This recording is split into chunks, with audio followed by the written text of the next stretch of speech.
जागांवर आम्ही काँग्रेसच्या चिन्हावर व शिवशाहू आघाडी म्हणजे काँग्रेसचीच आघाडी या पद्धतीने उमेदवार उभे केले होते आणि जवळजवळ 70 उमेदवार आमचे निवडून आलेले आहेत.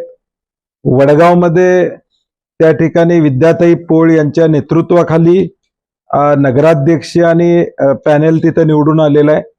शिरोळमध्ये पृथ्वीराज यादव, गणपतराव पाटील साहेब असतील, राजू शेट्टी असतील यांच्या नेतृत्वाखाली आम्ही काँग्रेसचं पॅनेल केलं होतं. तिथेही नगराध्यक्ष आणि आमची सत्ता त्या ठिकाणी आलेली आहे.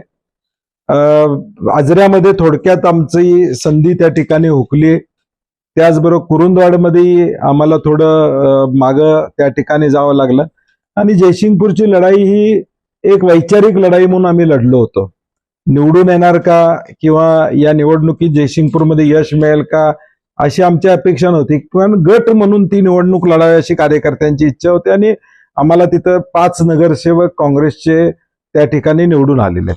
एकूण कोल्हापूर जिल्ह्याची आकडेवारी आपण बघितली तर आपल्याला लक्षात येईल की साधारणपणे जयसिंगपूरला आमचे 5 आलेत, आम्ही 13 उभे केले होते. पेठ वडगावला 15+1 नगराध्यक्ष आमचा. शिरोळमध्ये नगराध्यक्ष +15 नगरसेवक. पन्हाळ्यामध्ये शिवशाहू आघाडीच्या वतीनं 5-6 लोक आलेले आहेत. कुरुंदवाडमध्ये काँग्रेसचे 8 लोक त्या ठिकाणी आलेले आहेत. चंदगडमध्ये 5 आलेले आहेत. हातकणंगले नगरपंचायतमध्ये 8 लोक आणि आजऱ्यामध्ये 6 लोक आमचे त्या ठिकाणी आलेले आहेत. हे फक्त काँग्रेसचं सांगतोय.